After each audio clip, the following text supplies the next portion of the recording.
Hello friends, welcome to my channel RDS Chemistry. In series of name reaction, today we will discuss about the Simmons-Smith reaction. तो Simmons-Smith reaction mainly क्या होता है? इसमें cyclopropanation होती है, यानी कि साइक्लोप्रोपेन रिंग का फॉर्मेशन होता है। तो इसकी हम हिस्ट्री बताते हैं ज़रा सा। इन 1959 में H.E. Simmons and R.D. Smith ने ये रिएक्शन दिया। ये ओरिजिनल रिएक्शन है, देखिए साइक्लोहेक्सीन है। और कोई भी नेम रिएक्शन पढ़ने से पहले हमको क्या ध्यान देना चाहिए कि रिएक्टेंट क्या है, कैटलिस्ट क्या है, रिएजेंट क्या है और फाइनल प्रोडक्ट क्या बन रहा है। तो सिमॉन्स स्मिथ रिएक्शन में देखिए रिएक्टेंट क्या है, एल्कीन। यहाँ पे पर्टिकुलरली क्या रह गया है, साइक्लोहेक्सीन। और ये है डाईआइडो मीथेन। और ये इंपॉर्टेंट बात है, यहाँ पे जिंक कॉपर कपल लिया गया है। ईथर यहाँ पे एज ए सॉल्वेंट यूज हुआ है।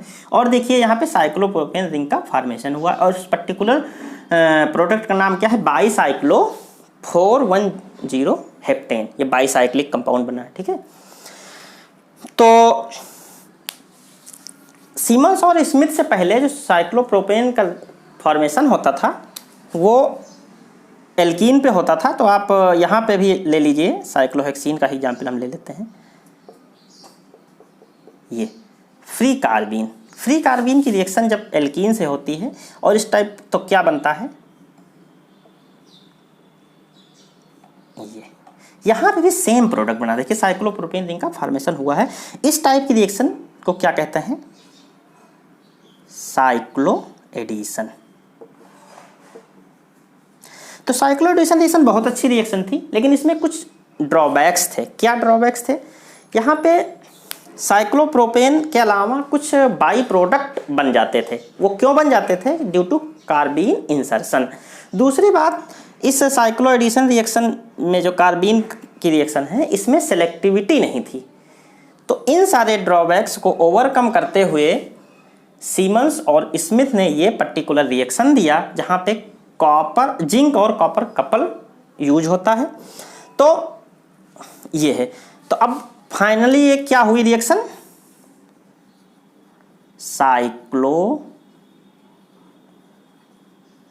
प्रोपेनेशन ऑन एल्कीन।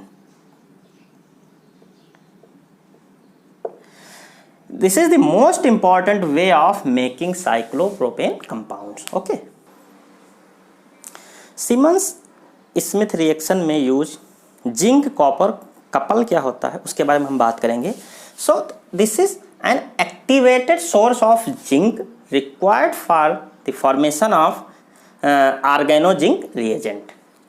तो इसकी प्रिपरेशन कैसे होती है, zinc dust plus cupric oxide. हम इसको हीट करते हैं up to 5 degree centigrade hydrogen atmosphere में। तो ये जिंक कॉपर का कपल तैयार होता है। इसमें आपको मैं बता दूं कि 90% जिंक होता है और 10% कॉपर होता है। ओके। कभी कभी यहाँ पे कॉपर सल्फेट भी यूज होता है क्यूपरिक ऑक्साइड की जगह पे। अब हम देखेंगे कि जो ऑर्गेनोजिंक रिएजेंट है वो कैसे जनरेट होता है फ्रॉम फ्लोर डाईआइडो मीथेन से। ओके। अब हम लोग देखेंगे सिमॉन्स स्मिथ रिएक्शन में एक्चुअल जो रिएजेंट है वो कैसे जनरेट होता है। कैसे होता है, ये क्या है, डाईआइडो मीथेन लिया और जिंक कॉपर कपल लिया, ईथर एज ए सॉल्वेंट। तो आपका जो ये स्पीसीज बनी, यही आपका एक्चुअल रिएजेंट होता है। इसको क्या कहते हैं, सिमन्स स्मिथ रिएजेंट। इसको क्या कह सकते हैं, आइडोमीथेन जिंक आयोडाइड। ठीक। और इसको हम इस तरीके से लिख रहे हैं अपने कन्वीनियंट के लिए। यहाँ CH2 है ये आसानी रहेगा आगे लिखने में, इसलिए हम इसको लिख रहे हैं। ठीक, तो ये जो स्पीसीज बनी है वो क्या है, it is considered as a complex of methylene and zinc iodide like this. ये देखिए कॉम्प्लेक्स बन गया है मिथिलीन का और जिंक आयोडाइड का, और इस टाइप के इसको हम क्या कहते हैं, जो रिएजेंट है हमारा उसको क्या कहते हैं, जिंक कार्बिनोइड। ओके, तो जो ये कॉम्प्लेक्स बना इसमें क्या है, it exhibit electrophilic character like carbene. ये फ्री कार्बीन तो नहीं है, लेकिन जो इसका कैरेक्टर है वो लाइक कार्बीन है, that's why it is known as carbenoid. तो जो एक्चुअल रिएजेंट है, जो ये हमने बताया रिएजेंट, ये एक्चुअली रहता है इस फॉर्म में, इक्विलिब्रियम में, दो मॉलिक्यूल इक्विलिब्रियम में ये स्पीसीज बनाते हैं और जिंक आयोडाइड निकल जाता है। तो हमारी जो ये स्पीसीज है ये एक्चुअल सिमोंस स्मिथ रिएजेंट कहलाती है। ओके, अब यहाँ पे हम एक जनरल सिमोंस स्मिथ रिएक्शन ले रहे हैं। एक एल्कीन है और ये हमारा रिएजेंट है और साइक्लोप्रोपेन बन रहा है। अब हम देखेंगे इसकी मैकेनिज्म क्या है, कैसे है मैकेनिज्म। तो ये करेगा अटैक यहाँ, और अब आयोडीन जिंक पे कर देगा, तो जो ये बॉन्ड है वो यहाँ कर देगा अटैक, और इस टाइप का इंटरमीडिएट फॉर्म हो रहा है, ट्रांजिशन स्टेट। ये ट्रांजिशन स्टेट ये क्या है, इसको कैसा लुक्स लाइक बटरफ्लाई, इसलिए ये क्या कहलाती है, butterfly transition state.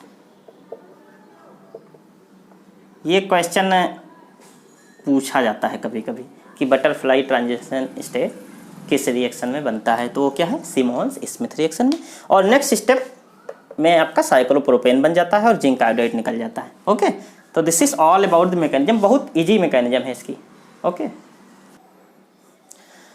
Simmons Smith reaction की मैकेनिज्म देखने के बाद क्या समझ में आया कि this is a consulted process, यानी इंटरमीडिएट बन रहा है, ट्रांजिशन स्टेट बन रहा है और प्रोडक्ट नेक्स्ट स्टेप पे बन जा रहा है।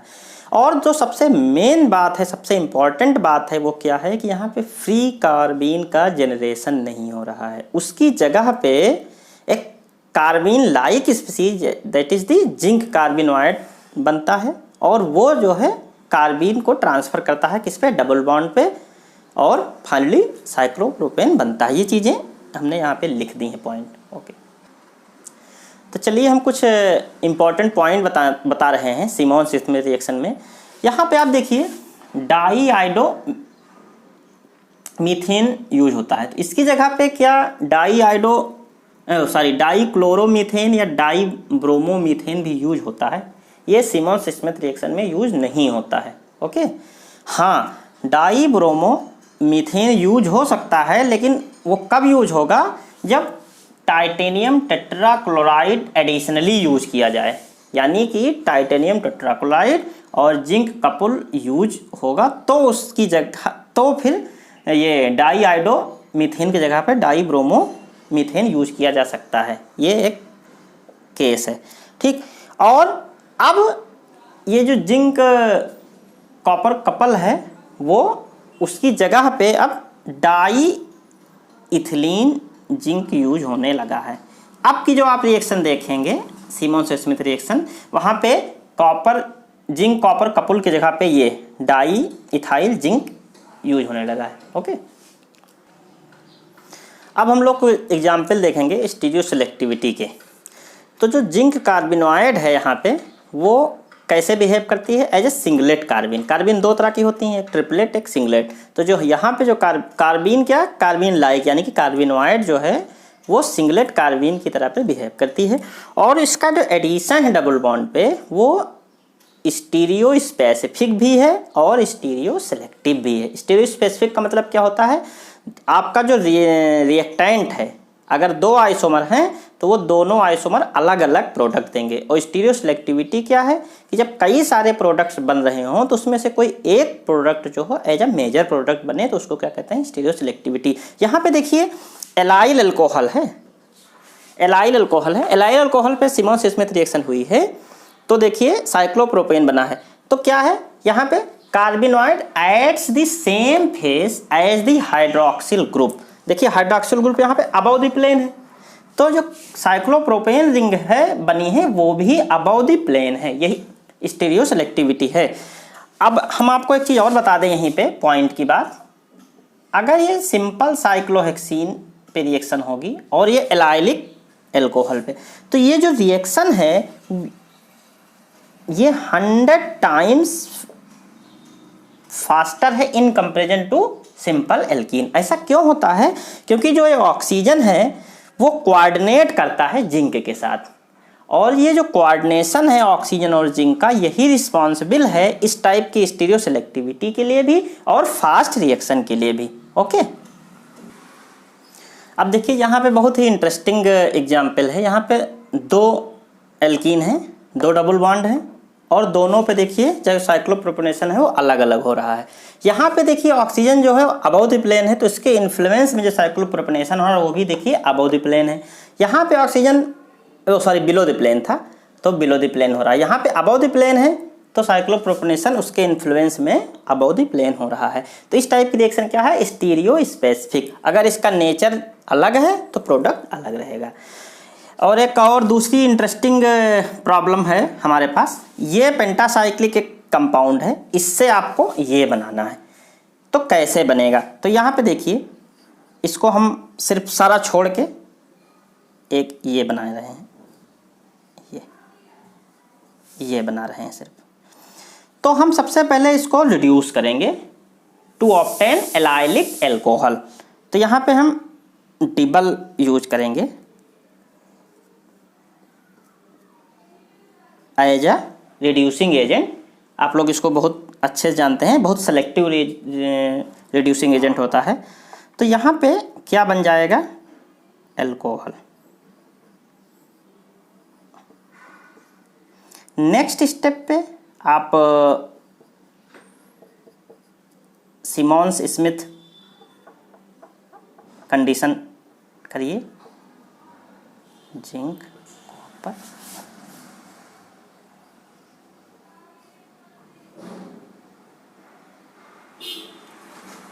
तो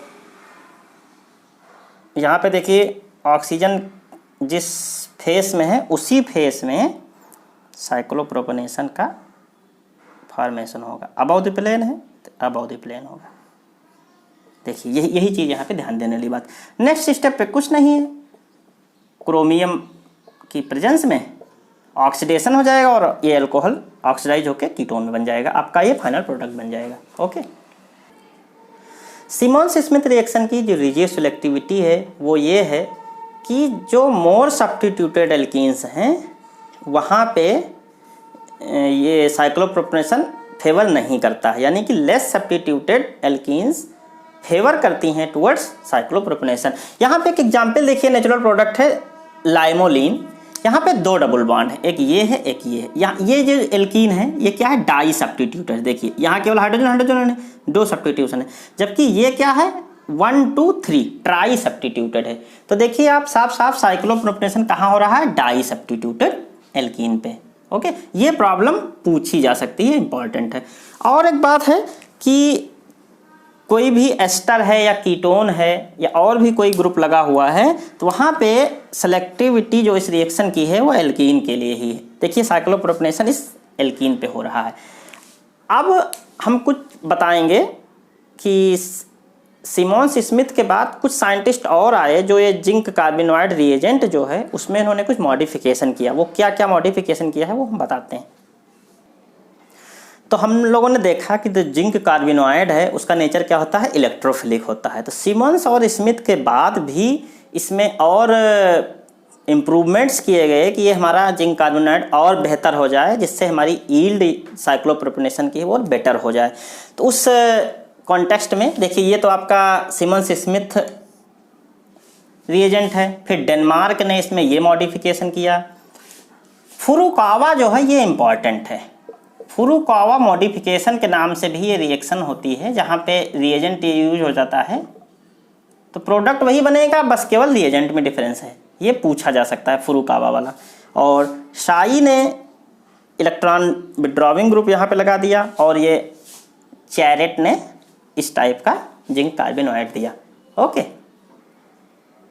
देखिए ये बहुत ही इंटरेस्टिंग प्रॉब्लम है। तो यहाँ पे 2 स्टेप पे रिएक्शन है, पहला स्टेप, दूसरा स्टेप। तो पहला स्टेप क्या है, देखिए साफ साफ रिएजेंट हमने बताया नेम रिएक्शन में रिएजेंट, कैटलिस्ट और रिएक्टेंट देख के। तो रिएक्टेंट यहाँ पे एल्कीन है, रिएजेंट आपका ये है, वही सीमंस स्मिथ रिएजेंट बनेगा इससे। तो देख के ही क्या लग गया, ये सीमंस स्मिथ रिएक्शन है। तो इसको हम ऐसे भी लिख सकते हैं, MEH, यहाँ भी H है और ये OH। तो इस पे जब आपका सीमंस स्मिथ रिएक्शन होगी तो साइक्लोप्रोपेन बनेगा। तो साइक्लोप्रोपेन की ज्योमेट्री भी ये,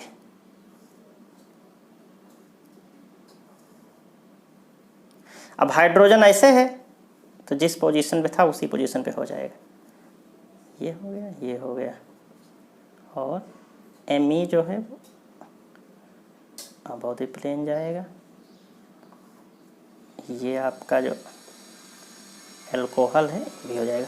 अब नेक्स्ट स्टेप क्या है, ये यहाँ तक हम लोगों ने पढ़ा सीमंस स्मिथ रिएक्शन, ये हमारी आज की पढ़ी हुई रिएक्शन है, तो इसमें कोई प्रॉब्लम नहीं है।